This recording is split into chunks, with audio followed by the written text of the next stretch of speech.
Type 2లో మనకి insulin అనేది మనకు కావాల్సిన క్వాంటిటీలో రిలీజ్ అవుతుంది.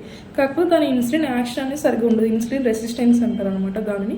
సో దానిని మనం ఓవర్కమ్ చేయడానికి ఇన్సులిన్ సెన్సిటైజర్స్ ఇనిషియల్గా ఇస్తామండి. ఒకటి ఇన్సులిన్ సెన్సిటైజర్స్ అని అంటారు, ఇంకోటి ఇన్సులిన్ సిక్రిటోగాక్స్ ఉంటాయి. ఇట్లా మల్టిపుల్ ఆప్షన్స్ ఉంటామండి. ఇప్పుడు మనకు చాలా అవైలబుల్గా ఉన్నవి.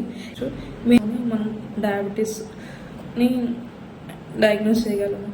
ఫాస్టింగ్ ఎవరికైతే మోర్ దెన్ 126 ఉంటుంది, పోస్ట్ లంచ్ ఎవరికైతే మోర్ దెన్ 200 ఉన్నాం, HbA1c అని ఉంటుందండి. HbA1c అంటే యావరేజ్గా 3 months నుంచి మనం బ్లడ్ గ్లూకోజ్ లెవెల్స్ ఎంత ఉన్నాయి అనేది తెలుసుకోవచ్చు అండి. ఇది ఎవరికైతే మోర్ దెన్ 6.5% ఉంటుందో సో ఇలా ఉన్న వాళ్ళకి మనం డయాబెటీస్ ఉంది అని మనం కన్ఫర్మ్ చేసుకోగలము. కన్ఫర్మ్ చేసుకున్న తర్వాత మన ఏజ్ గ్రూప్ని బట్టి, మన సిమ్టమ్స్ని బట్టి మనం అది టైప్ 1 టైప్ 2 అని ఐడెంటిఫై చేయాలి. ఇంకా టైప్ 2లో డైట్ కంట్రోల్ యాక్టివిటీ చేయాలి.